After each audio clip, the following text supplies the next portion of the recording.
Let's do. We should do another movie with everybody up here right now. Really? Yeah. Another. I thought we've got to play Dungeons and Dragons. All right. Can we play Dungeons and Dragons? Yeah. Stay up here. Do you want all black people to play Dungeons and Dragons with us? Yeah. Let's do that. All right. We're gonna play Dungeons and Dragons with all black people tonight. There's a new character. Right, Spencer? Right. All right. I mean, is that possible? I don't know. Spencer, ask Spencer. Is it possible to have this many people just like spring on you for the D&D? I mean, they could exist in the game world. All right. I don't have characters. Are you guys down with just standing awkwardly up on stage in the background like this?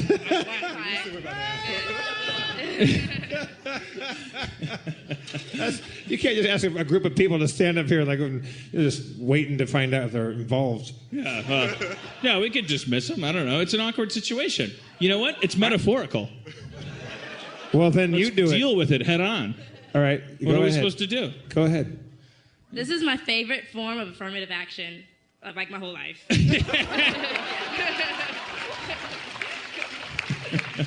This is the best.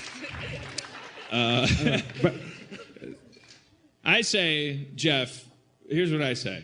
We break a pool cue in half, and we put it on the floor.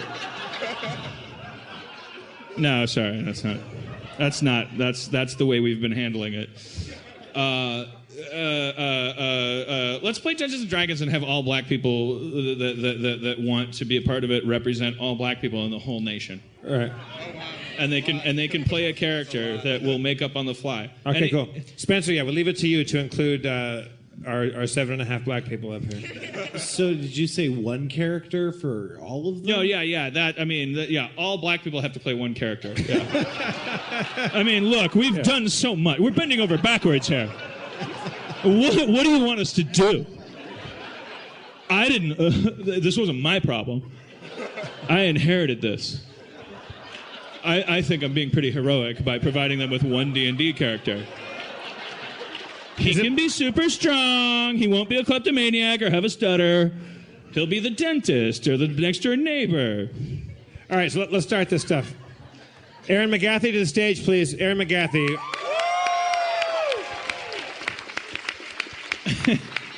Yes. Yeah. Okay, here we go. Spencer? Phil. All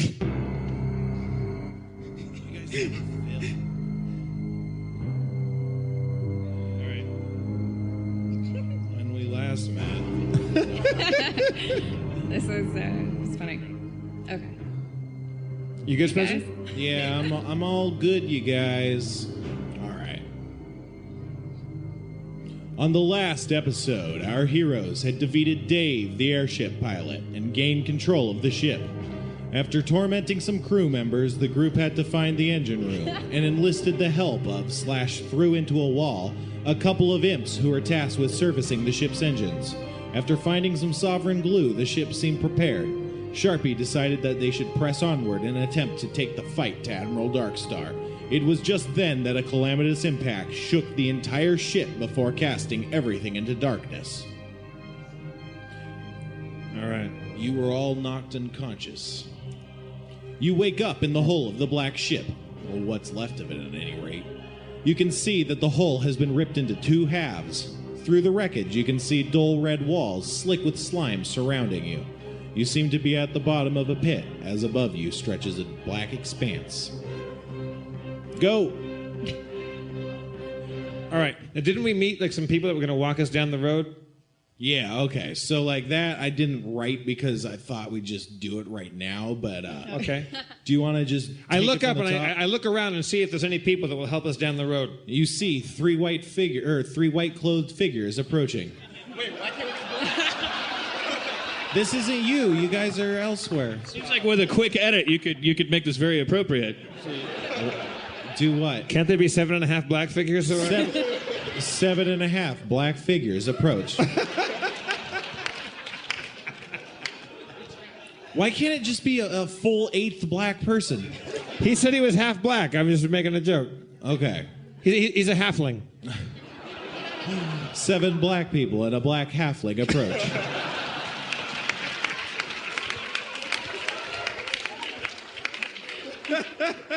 All right. So right now, you It's like guys. the Million Man March. That's you, Casey. Oh, dear God. Holy hell. Casey's mutated. All right. So you guys have been living in the belly of this great beast for quite some time. You're quite used to it.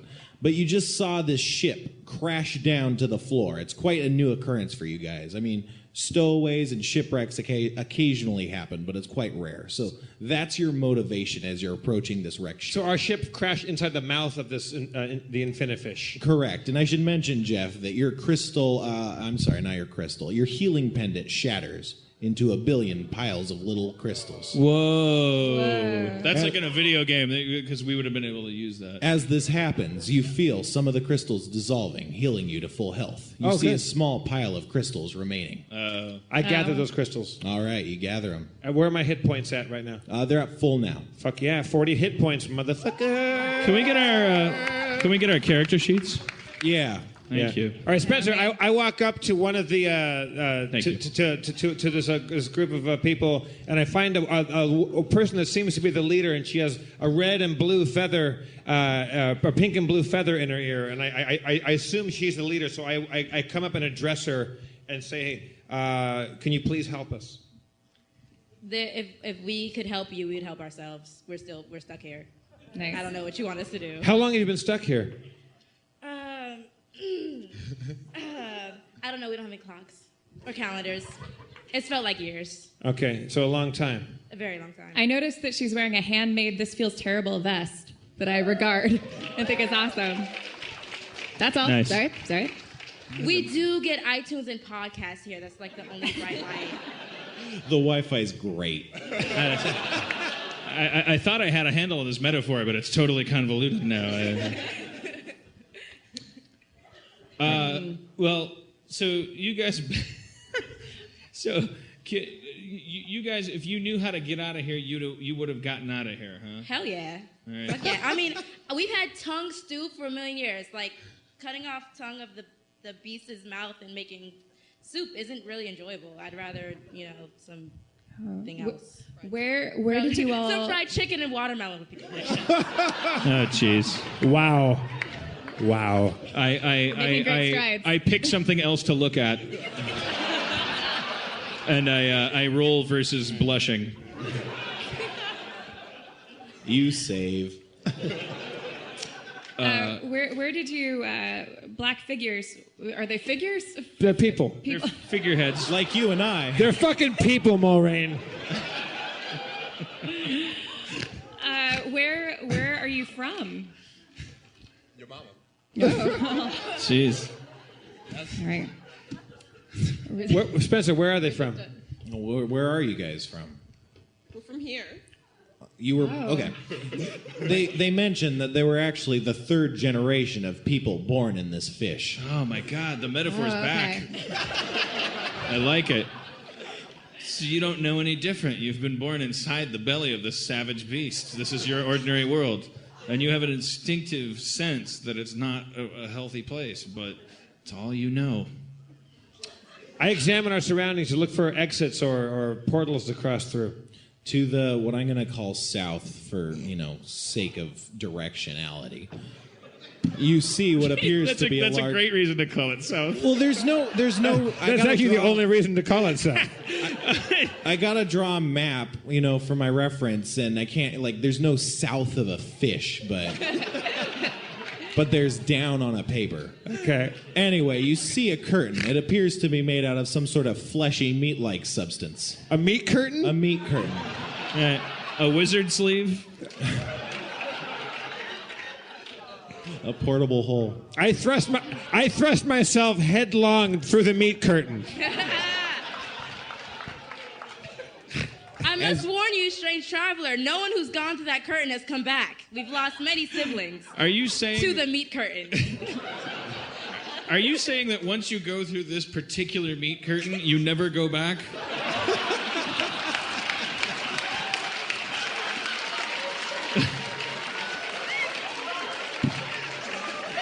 Is that what I'm hearing?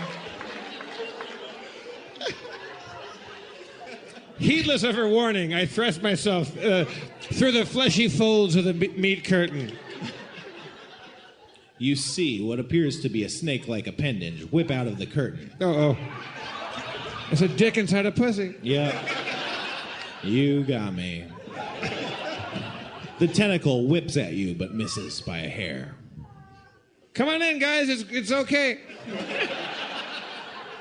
I approach the whipping serpent, and I whip my hair around in an attempt to calm it down, or maybe to just make it straighter. The curtain opens. 3 more tendrils reveal themselves, whipping Jesus, themselves at busy you. lady. They also miss. Are we armed? You guys are actually armed with daggers and spears. Sorry, you guys. Spencer. It's not his fault. It's not his fault. Spears are going to be really useful, as you'll see later. I can't do anything. All right. Guys, you've been here for 3 generations. If we don't go through this meat curtain together, we've got no chance of getting out. I say follow me with your spears and daggers. Yeah. I say we send one of the black people in first. Is that cool? You already went in first. Oh, that's right. I'm already in there. Before they go in, I shoot 1 arrow at the sorry? More? I shoot 14 arrows! Or 2. 2, Okay. One of the arrows strikes the meat curtain. It shudders violently. Am I sorry? Okay. Are we all through the curtain right now? No one's even tried to go through it. Everybody, let's all charge. Charge the meat curtain! I peek cautiously through the meat curtain. You guys want to go through? You think we should go? All right, let's. I lead my army of black people through the meat curtain. Yes! Failing to And regard. we thrust our daggers and spears, our non-denominational daggers and spears, through the meat curtain towards the tentacles. Brandishing your weapons dangerously, you charge through the curtain. The tentacles whip back and forth, but you manage to subdue them and make it through. Black adventure! Adventure! Sorry, guys. Mixed reaction. So we're beyond the tentacles now? You are beyond the tentacles. What do we see? You see a blue round tunnel. It seems to get smaller and smaller.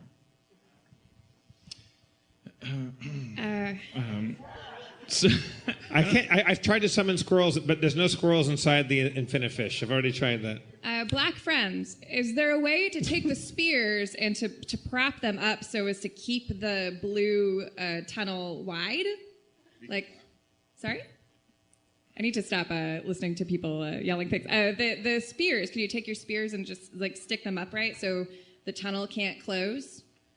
Well, we have heard strange legend of an exit, which, if stimulated properly, expands. Excellent. Exit this beast, but none have ventured this far previously. oh my God.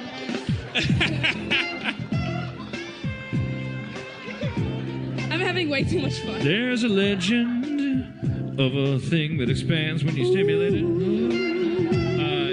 Well, that sounds like... What is your secret, oh wise woman, to stimulate the tunnel to make it expand?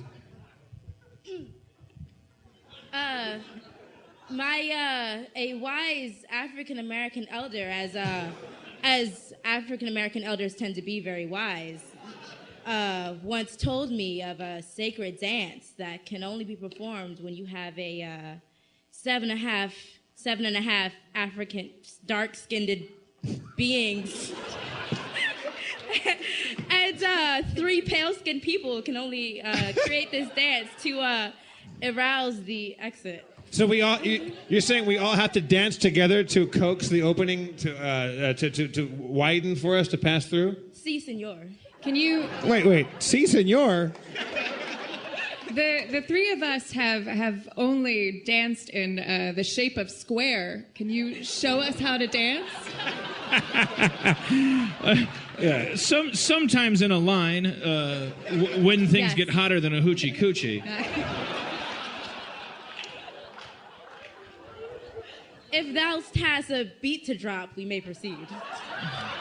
Oh, is it? I'm getting very uncomfortable. No, we're black, so it's okay. That's what's making me. That's the whole. I can talk like this. I do not want to see the TMZ headline. I feel comfortable. I'll lead the charge. Wearing a. No, I think if. Oh, this will actually be embarrassing.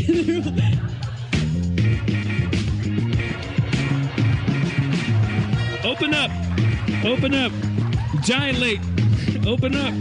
Gotta open up that esophagus. I'm gonna fuck your mama like I was snuffleupagus. Gonna take my trunk, it's not imaginary. I'm gonna fuck your mama like an aviary. Bird to bird, feather to feather. Gonna fuck your mom like my name was Carl Weathers. Gonna fuck her dick, fuck her butt. I'm gonna fuck her salted ass peanuts. I'm gonna fuck her cashew, fuck her almond. Gonna fuck her name like my name was Philip Drummond. Fuck her like a different stroke. I'm gonna fuck your mama like my dick was a joke. I gotta set up on my nuts, got a punchline on my tip. Fuck your mama, that's how I'm hip. Boo. And then I assume that's like an open sesame.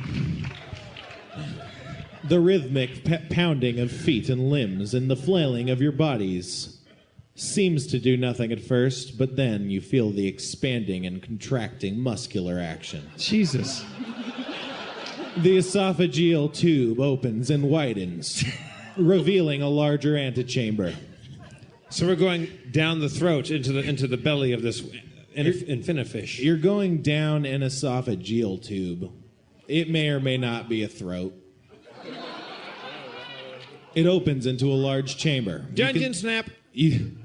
Dungeon snap.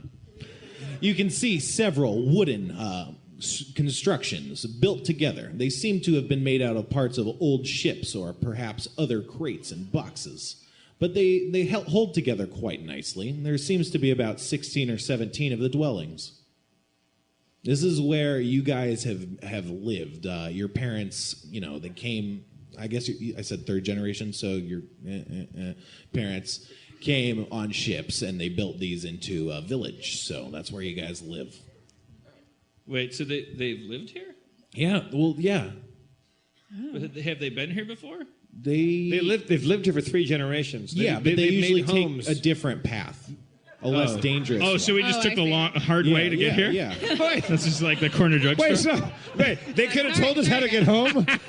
And is that your doorbell? We all do a dance, and that's how you get home. You guys saw Normally the when meat we curtain. incorporate new people into our culture, we like to embarrass them first. Okay. Right. That makes sense. We should have They to don't pay have a price. TV, just Wi-Fi. So now we're at the home of these people. Yeah, this is your guys' home. You love it. Once you feng shui the organs. No, that's someone else's joke. Sorry, guys. It's beautiful here. It's great here, guys. It's nice. I've never seen such a nice place inside of an esophageal tube before. I love what you've done with the throat. We try. We get Martha Stewart living on the Wi-Fi, so we try to make it cozy. You've really started from a place of nothing and built from the scraps and created something that's equally appealing and a testament to the environment that is this infinifish. You could even say we found love in a hopeless place. Yeah, it seems like you did not land on this infinifish. It seems like this infinifish landed on you.